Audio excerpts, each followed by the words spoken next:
I'm Bella. When I saw the photo of my husband and our son celebrating Christmas with his ex-girlfriend, I didn't cry, didn't scream. I just left a piece of paper and disappeared from that city. Before we dive into the story, I want to hear from you. Where are you right now as you're listening to this? If you were in that situation, what would you do? Leave a comment. I'm looking forward to reading your thoughts. The paper was on the kitchen counter. The divorce papers, my signature messy but unmistakable, the black ink already dry from the night before. I folded my sweaters into the suitcase, each crease as steady as breath. I heard Hudson's footsteps coming down the stairs, heavy, rushed.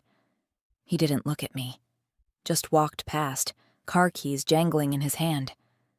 "I'll go pick Noah up at the old house first," he said, his voice flat like he was reading a weather update. "We're taking him to Maria's for Christmas. He wants to." I paused for a second, my fingers freezing on the zipper. 2 years ago, I would have screamed, demanded answers until my throat burned, but today I just nodded. Okay. No glance up, no extra word. Hudson stopped for a beat, just long enough for me to catch the flicker in his eyes, a sliver of surprise. His brows drew together slightly, but he didn't ask. He never asked. The door closed with a soft click, not loud, not quiet, but enough to make the whole room fall still. I looked at the suitcase, half full, half empty.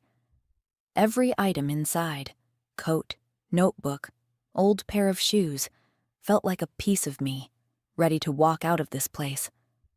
A week ago, I was scrolling through Instagram on the armchair, that pale blue screen light casting shadows on my face. Maria's post popped up, a glittering Christmas tree behind her, red sweater, radiant smile. The caption said, "Another year full of hope." Dozens of red heart reactions. Hudson's friends. One comment jumped out. "So Hudson's spending Christmas with you again this year? He treats you so well." Maria didn't reply, just left a smiling emoji. Hudson liked the post shortly after. I wasn't surprised. It was the 3rd year now. Hudson and Maria. Christmas. Sparkling lights and a smile I was never invited to. I'd screamed before, dropped hints, even torn through his phone looking for proof. But this year, I quietly booked a train ticket. One way. Back to my city. The divorce papers sat there, next to a cup of cold coffee I never got to drink. I'd signed them that morning while Hudson was still sleeping, his snores humming through the thin walls. Every stroke of the pen was like a cut, not painful, just certain. Hudson and I met back in high school. When people found out we were together, they were stunned. The first reaction whenever someone heard my name was, "Who is this woman?"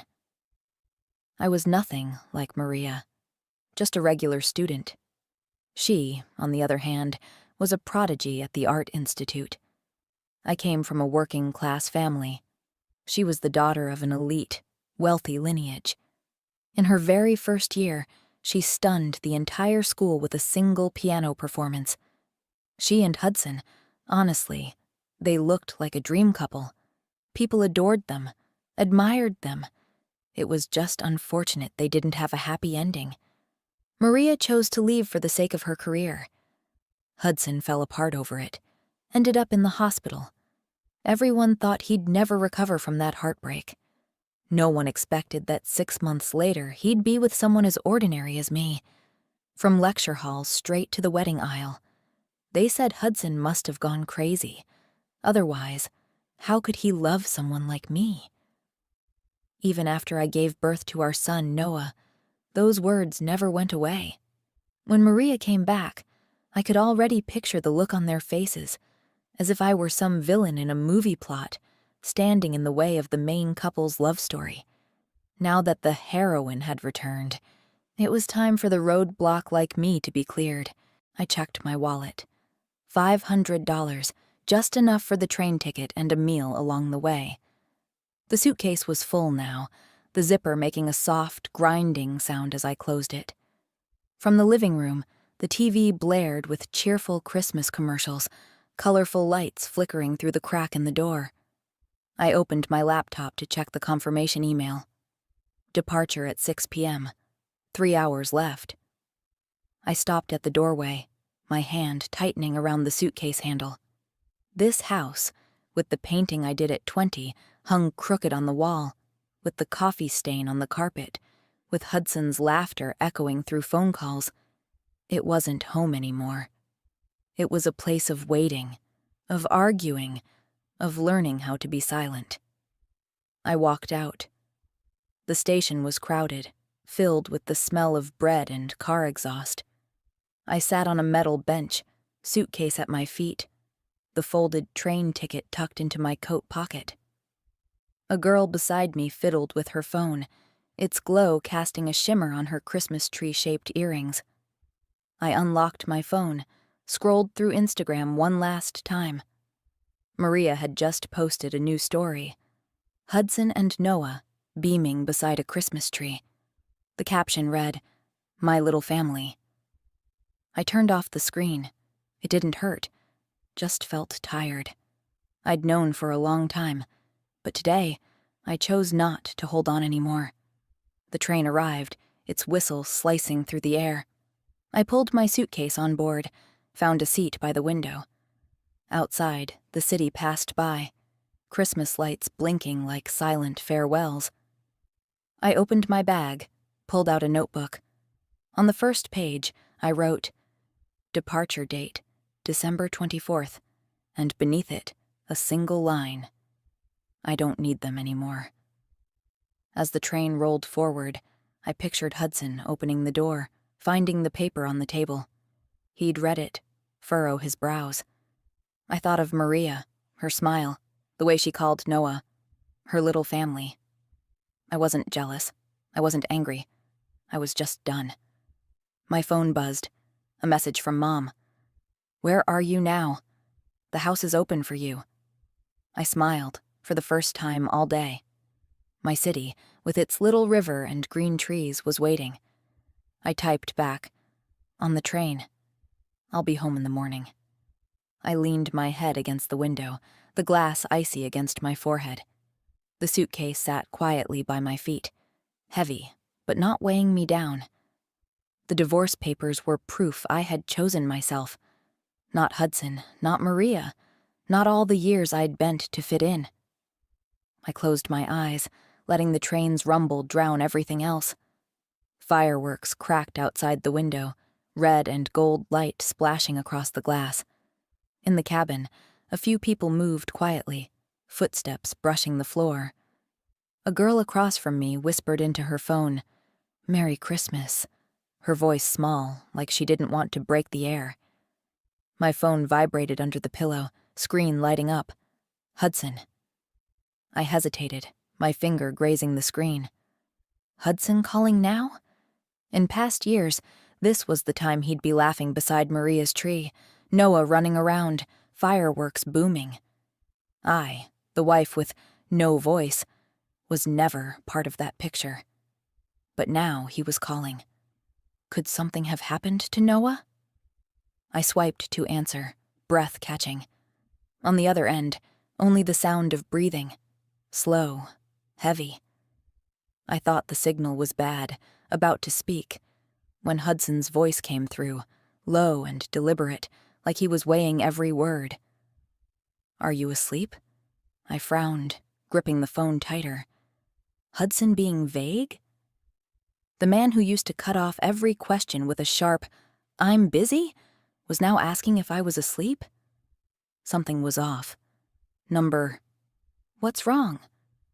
I lowered my voice, glancing around the train. An old man in the corner seat was nodding off, earbuds slipping from his shoulder. Silence. So long I could hear distant fireworks through his phone. Then Hudson spoke again, voice even lower. "It's midnight. Why didn't you call me?" I froze. Didn't call?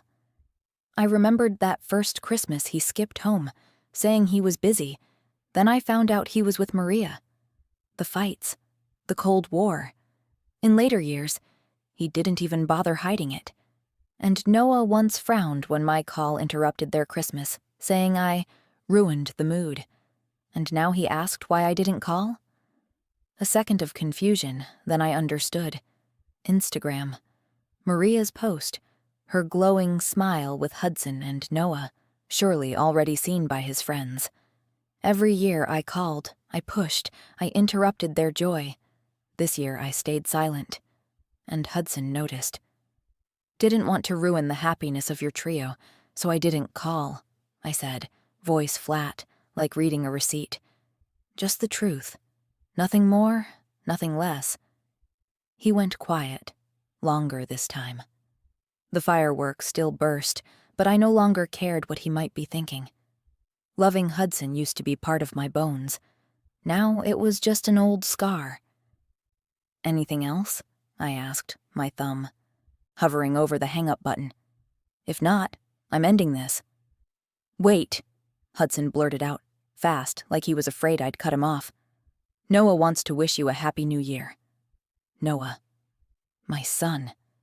The boy who used to hug me every morning, who now only remembered his mother after Christmas ended, after the gifts were unwrapped.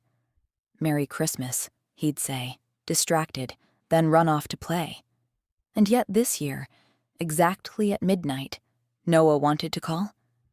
I waited, but inside, I felt still, like a lake untouched by wind. I should have felt joy, should have been moved, but I only felt hollow. Thank you, I said when Noah's voice came through, small and unsure. Merry Christmas to you, too. My reply was dry, like reading from an old script. The signal crackled, Hudson's voice fading into static. I was about to hang up when he suddenly called out, urgent and loud, Bella, wait!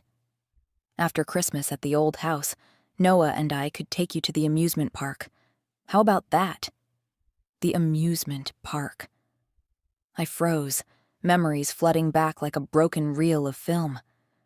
I used to bring that up, not because I wanted to go, but to draw Noah closer, to carve out a day just for mother and son. But Hudson was always busy. Noah always said it was too childish. The plan got shelved, year after year, until I saw Maria's post, her, Hudson, and Noah, beaming beneath the Ferris wheel. They had gone. Without me. No need, I said, my voice as light as air. What did you say?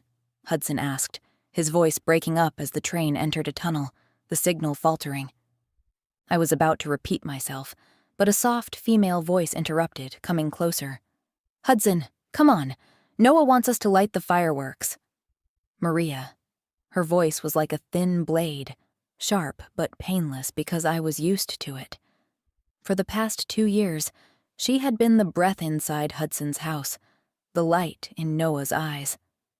I could almost see her through the phone, arched eyebrows, sparkling eyes, that smile that made everything else feel unnecessary. Are you on the phone? Maria continued, voice sweet as candy. Is it Bella? She's nagging you to come home again, isn't she? I clenched the phone, but not out of anger. Just tired. Well, it's getting late. Maybe you should head back, or she'll worry, Maria said, hesitating like she was performing. It's just, Noah said he wants to eat the steamed egg I made tomorrow. Her voice faded. Hudson muffled the receiver, but I no longer wanted to hear it. I hung up, my finger pressing the screen harder than needed. The train trembled slightly, fireworks dimming outside the window. By the time Hudson gets home tomorrow, he'll find me gone. He'll understand what I meant. Still, I felt a strange curiosity. When Hudson realizes I've left, how will he react? Dismiss me like always? Assume I'm being dramatic? Or will he brush it off, the way he's brushed past me all these years? I didn't know. And for the first time, I didn't need to. My phone buzzed. Another message from Mom. Are you almost here? I'll make your favorite braised green beans. I smiled, my fingers typing quickly. I'll be there in the morning. Thank you, Mom. I leaned my head against the window, the cold glass pressing into my forehead. Suitcase by my feet, notebook on my lap, train ticket in my coat pocket. Everything in place, just like I'd planned. The train rolled past open fields, the city lights fading behind, only stars twinkling now. Tomorrow, I'll begin again. Not with Hudson, not with Maria, not with the old promises. And for the first time, I felt at peace. 4 days after Christmas, my phone lit up in the dark. 21 missed calls from Hudson, spanning from the night before to dawn. The red number blinking on the screen felt like a warning. I sat up in bed, the blanket slipping off my shoulders, and scrolled through the call log. Desperate, repeated, like he'd just lost something important. I called back, my breath slowing. It rang once, then Hudson's voice came immediately. Hoarse, tired. Bella, where did you go? There was something hesitant in his tone, like he was afraid of the answer. Or maybe I imagined it. I looked out the window, moonlight filtering dimly through the curtain. Did you go home yet? I asked, though I already knew. The divorce papers, folded neatly on the kitchen counter. He must have seen them. I went back to my family, I said, voice flat as still water. So, when are you coming back? My body stiffened, fingers tightening around the phone. Coming back? He'd seen the papers, my signature, the date. And yet he still asked, like nothing had changed. I'm not coming back, I said, every word sharp like a thin blade. Hudson, I'm not coming back. Sign the divorce papers. Divorce? Hudson snapped, suddenly frantic, like I had just torn up something he'd never truly valued. Bella, weren't we fine just now? Fine. I heard myself exhale, bitterly, like a stone rolling down my chest. In his eyes, the years I waited, the Christmas nights I spent alone, the times he liked Maria's posts. Was that his idea of fine? Is this because I brought Noah to Maria's for Christmas? He asked, his voice lowering, as if he'd finally found a reason. Why? I smiled, but not from joy. Hudson, I used to not ask you so many whys. He went quiet, then said softly, Bella, I've said this many times. There's nothing between me and Maria like you think. I cut him off, my voice as cold as the wind outside.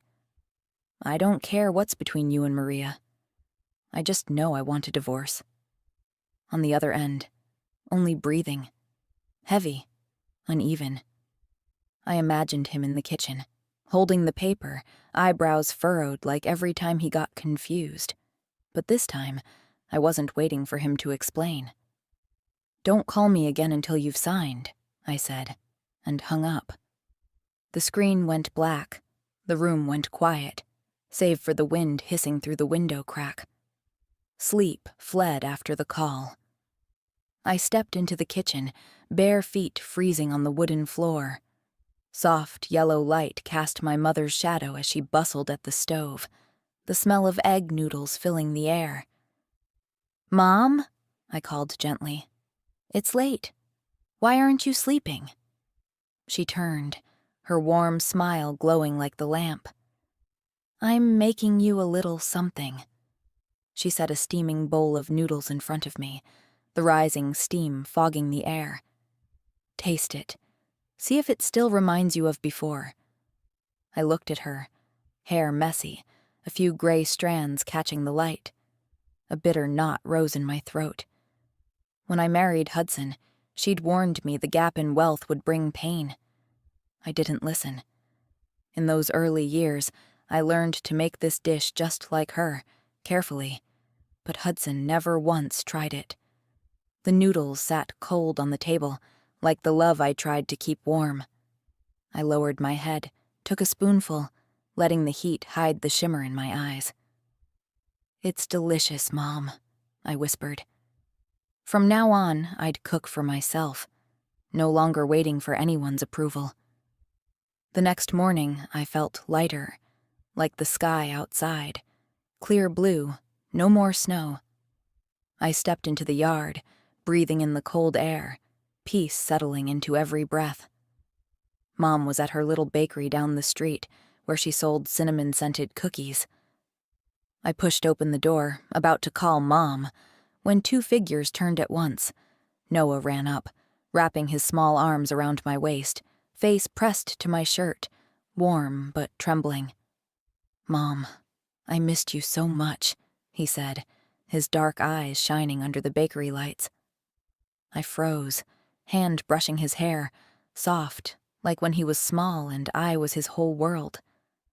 Hudson stood behind, a few steps away, calm posture, mouth curved faintly like he was playing a familiar part. My mom stepped out from behind the counter, holding a tray of fruit, her smile as radiant as winter sunlight. She had clearly met them before I had, and I wondered what Hudson had said to make her smile like that. "Noah, come here," she called, arms wide, pulling him in and kissing his cheek. Noah giggled, letting her hold him like there'd never been any distance. She loved Noah, and for the first time since I came home, I saw her genuinely happy. But Hudson's eyes flicked over me, calm, confident, like he was sure I'd soften. I wasn't happy, just irritated. He thought I was sulking, that I'd left home in a tantrum, and all he had to do was coax me back. But I'd left him the divorce papers. Did he not? Understand? Or just didn't want to? I swallowed my annoyance, breathed deeply, ready to say it clearly again. But Hudson cut in, his voice low and tired. "Bella, I drove 5 hours. I'm exhausted." His brow creased slightly, as if the fatigue was real. My mom turned to me, alarmed. "Oh dear, get Hudson and Noah home to rest." She looked at me with concern and hope, as if their appearance was a miracle. I looked at her, and her smile made me hesitate. Arguing in front of her now would be like pressing salt into her wounds. I nodded slightly, leading father and son home, every step heavy like I was dragging a suitcase full of memories. Inside me, something sharp stirred. Loving someone can be so easy, but so can hating them. Back at the house, I poured water, setting a cup in front of Hudson. He sat in the armchair, Noah playing on the floor with toys Mom had bought. "Hudson, what exactly do you want?" I asked in a low voice, not wanting Noah to hear. He looked at me, eyes lighting up like he'd found a crack in my resolve. "Bella, I just brought Noah to see your mom.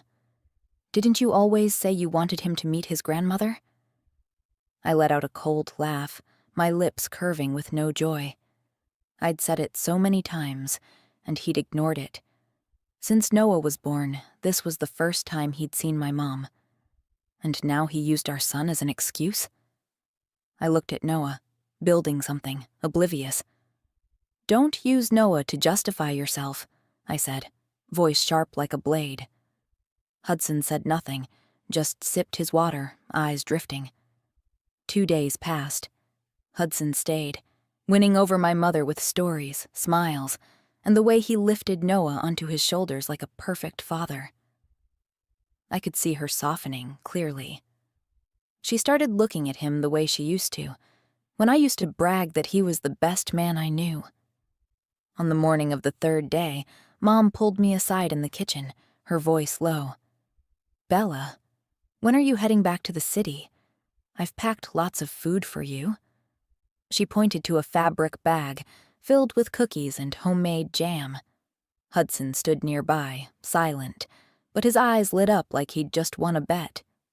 I looked at Mom, then him, and answered slowly. "A few more days, Mom. I want to stay longer." A flicker of joy passed across Hudson's face. Quick, but I caught it. He thought I was hesitating, that I'd come back. I didn't correct him, not yet. That night, I planned to find Hudson, to speak clearly, about the papers, about not returning, about how we were over. but passing the living room, I heard Noah's voice, whiny. "Dad, when are we going home? I don't like it here." I stopped, hidden behind the thin wall. The toy car Mom had bought lay on the floor, flipped over. Noah frowned. "These toys are boring. I miss Grandma. I miss Miss Morgan. I want to go to the amusement park with her." Miss Morgan. Maria. Her name stung like a cut, but it didn't hurt. It was almost funny. A bitter kind of funny. Noah had just hugged my mom, thanked her sweetly, but now all he wanted was the glittering lights of Maria. Hudson frowned slightly, voice patient. "Soon, Noah. Once your mom stops being mad, we'll go home together. Be good now. Don't upset her more, okay?" Noah pouted, nodding half-heartedly. I stood there, gripping the back of a chair, laughing from fury. Mad? Hudson thought I was just angry, like all those times I screamed then went quiet. He didn't know. This time, I wasn't angry. I was done. I quietly returned to my room, looking out the window. Moonlight fell onto the small yard where Mom had planted flowers, blooming quietly in the frost. Hudson and Noah would leave. Maybe tomorrow, maybe the next day. They'd take their fake smiles, their broken promises, and I would let them go. Seeing the weather was nice today, Mom told me to take Hudson and Noah out for a walk around town. "Bella was such a lovely little girl," she said brightly. "She used to run all over town, and we had to go all the way to the bridge to call her back for dinner." She laughed, glancing at Hudson and Noah like she was letting them in on a secret. Hudson listened, the corner of his lips curving slightly, occasionally glancing at me with that look like he wanted to pull me back into the story. Up ahead, Noah skipped along, turning to check if we were still following. The town, post-Christmas, was quiet. Just a few scattered people on the streets, the air still like a painting. "Bella, you've never told me much about your childhood," Hudson said, his voice soft, breaking the silence. I glanced at him but didn't reply. I had told him, many times, back when love was still new. But he hadn't wanted to hear about this poor little town, or the afternoons I spent sitting on the bridge, lost in daydreams. Eventually, I stopped telling him. And now he wanted to start over? "Bella, from now on, let's spend some time here every year," he said, dark eyes staring straight at me, calm, as if that promise could erase everything. I laughed internally, not out of joy, just a quiet, bitter kind of irony. Another gentle offer, like all the times he thought I'd cool off. I hadn't responded yet when Noah suddenly shouted up ahead, "Miss Morgan!" Maria stood there, arms open, catching Noah as he ran to her. Her smile was radiant, her dress stunning like she'd stepped out of an Instagram post. Hudson frowned, turning to look at me, maybe worried I'd explode. But I just stood there, hands in my coat pockets, face blank. "Noah, come down now," Hudson called, his voice low. Noah pouted, reluctantly pulling away from Maria's arms. "What are you doing here?" Hudson asked, his voice low, like he was trying to stay calm. Maria smiled sweetly. "I'm on a little trip. Heard you were here too. What a coincidence." Coincidence? I looked at her. Perfect smile, eyes gleaming with triumph. In a whole country this big, she just happened to show up in this town at this exact moment. "Bella," Maria turned to me, voice sugary. "Didn't expect to see you here. I was just on the phone with Hudson the other day. I didn't even get to wish you a Merry Christmas." She brought up the Christmas Eve call, deliberately poking at a wound. "I heard you misunderstood because of me and left for this poor little town? If that's true, I really feel bad. Hudson and Noah are just good friends to me. I spent Christmas alone and cold, so they came to be with me. But to leave you at home? That really wasn't right." The words sounded apologetic, but each line was a blade. Noah held her hand, looking up at me. "Miss Morgan's right, Mom. You're not mad anymore, right?" I looked at Noah. The way he leaned into Maria, the brightness in his eyes when he looked at her. There was a closeness I'd never had, even though I was his mother. But now, I no longer hoped for that. "I'm not mad," I said, lips curling faintly. "Few people are so enthusiastic about taking care of someone else's husband and child like Miss Morgan." Maria froze, her smile stiff for a second, but she quickly recovered, bending down to respond to Noah. "Come with us, Miss Morgan." Noah tugged her hand, excited. "Mom knows every place around here. She could be our tour guide." Hudson frowned, about to say something, but Maria just smiled. "Thanks, Bella." Maria walked with us, steps graceful, deliberately slipping between Hudson and Noah. She clearly still held on to my jab from earlier, spending the entire walk edging me out, putting on a show of closeness. "Hudson, this place is so pretty. Take a photo of me and Noah here," she said, hugging Noah by the stone bridge, speaking like she owned the place. "Why don't the three of us take a photo together?" Maria looked at me, eyes twinkling. "Bella, can you take it for us?" Hudson held the phone, hesitating. I nodded. "Sure." Hudson frowned deeper, his eyes sharp, but I already had the phone and snapped the picture quickly. Maria smiled radiantly next to Noah, while Hudson stood stiffly, like a stranger. Afterward, he said in a low voice, "Bella, let's take a family photo, too." "I don't like taking pictures," I replied, handing the phone back. He pressed his lips together, eyes heavy, but said nothing more.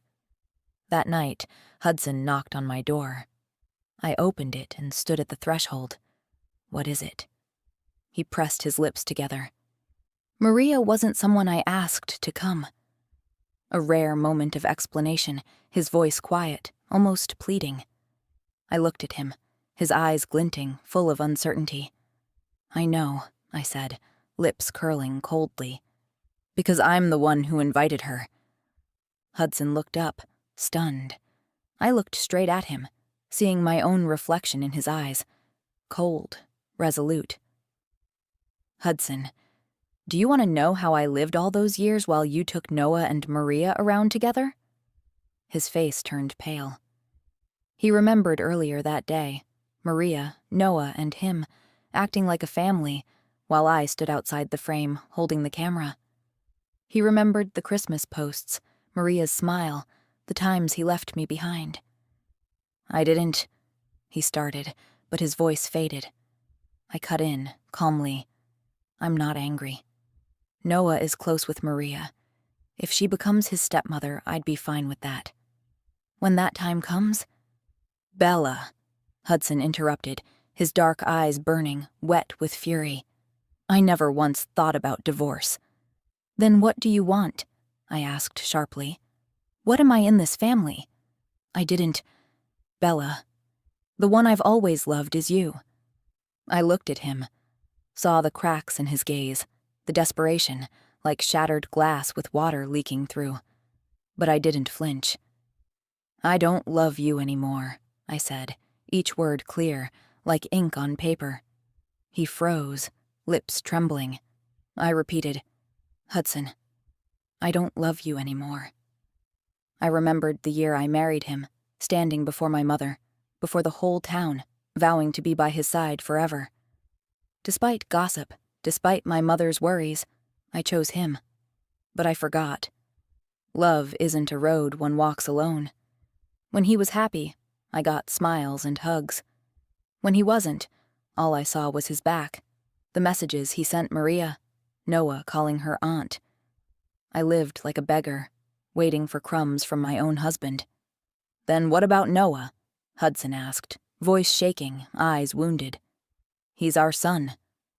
Are you going to abandon him?" I said nothing. Noah wasn't just my son. He was a Thompson, Hudson's son, a vessel for expectations I never fit. And I knew, in Noah's heart, Maria, stylish, radiant, was the mother he wanted, not me. "Noah will be fine," I said softly. "He has you. He has Maria." That night, Hudson left, his dazed silhouette disappearing behind the door. I stood at the threshold, watching the yellow streetlights spill across the path, saying nothing. The next morning, Noah insisted on going to the other side of town. "Mom, are you coming?"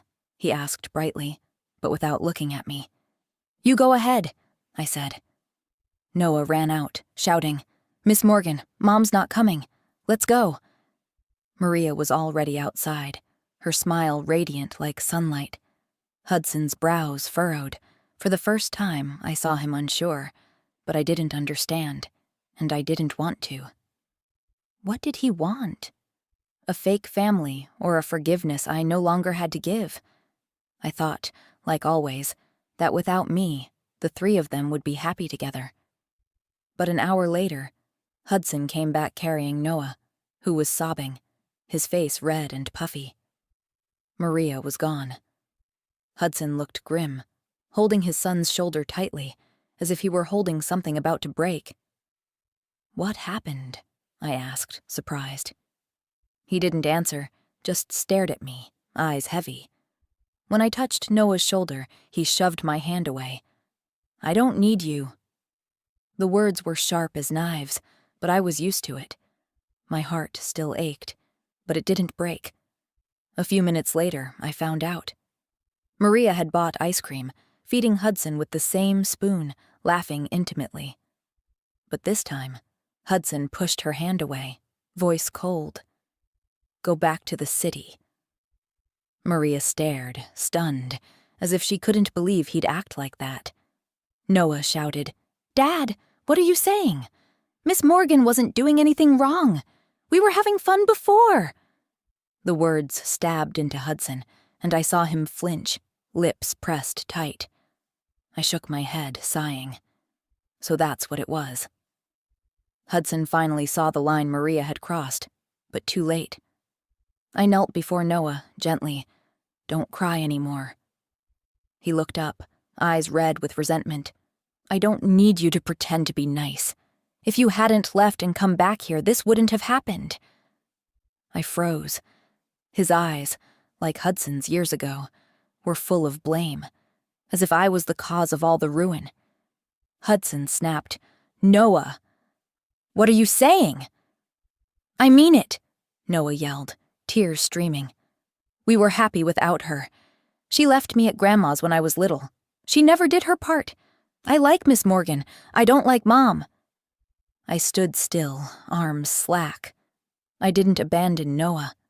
Custody had been decided by Hudson and the Thompson family. They brought him to the mansion, made him the heir. I was just a mother in name, with no voice. But Noah didn't know that, and I didn't blame him. I sat down, looked straight into Noah's eyes, and said calmly, "Honestly, I don't think I like you very much either." His eyes widened, stunned. I smiled faintly. "So, from now on, let's not see each other anymore." "Bella," Hudson called, voice trembling. "Hudson, take him and go," I said, standing and turning away. Hudson. Thought Noah was the card that could hold me. But he was the final nail in the coffin of our marriage. The day Hudson agreed to let the Thompsons raise Noah, turning him into an heir, I lost my son. I owed nothing to Hudson and nothing to Noah. But they had betrayed me day after day, moment after moment, pushing me out. The day Hudson took Noah away, he sat in the back seat, the window hiding his face. He was still mad, maybe waiting for me to chase after him, like I used to. But I stood still, hands clenched, watching the car disappear. "Don't forget to sign the divorce papers," I said, voice flat. Hudson didn't answer, just looked at me. "Bella, can we go back to how we were?" "We're done," I said, closing the door, not looking back. A month later, I officially divorced Hudson. My mother found out 6 months after, when she noticed I wasn't wearing my ring. "What happened?" she asked, shocked. "I don't love him anymore," I said, without explaining the years of waiting, the lonely Christmases, the photos Maria posted. My mother sighed, full of regret, but didn't ask further. Hudson still brought Noah to visit her every holiday. I always found excuses to avoid them. I heard he had a fight with his own mother, then moved Noah in to live with him. I once thought he'd marry Maria, but she went abroad. Hudson deleted all the old posts, those pictures of him, Noah, and Maria by the Christmas tree, and changed his cover photo to one of us, taken long ago when I still smiled beside him. His friends messaged him, joking around, like they used to flatter him when he posted about Maria. I pinned a status, "Don't bother. Divorced." The friend circle buzzed, but I didn't care. At first, Noah didn't know we were divorced. He asked Hudson, "Where's Mom?" "Why hasn't she come back yet?" Hudson simply said, "She's not coming back." "Why?" Noah asked, but he didn't answer. One day, Noah secretly used his phone to send me a voice recording, his voice shaking. "Mom, when are you coming home?" I listened, my finger hovering over the call button. If it had been 2 years ago, I would have called back. I would have run to him. But now, I just saved the recording. I didn't reply. Eventually, Noah understood what divorce meant. He cried, begged to see me, but I didn't go. Every holiday, Hudson brought Noah back to town. He was excited, like I once was, waiting in a lonely house. But I don't wait anymore. I opened a bakery with my mom, the smell of cinnamon and flour filling our days. I started painting again. Not old pictures, but new paths. Paths with only me. I closed my eyes, letting the scent of cookies from the oven fill every breath, and for the first time, I felt whole.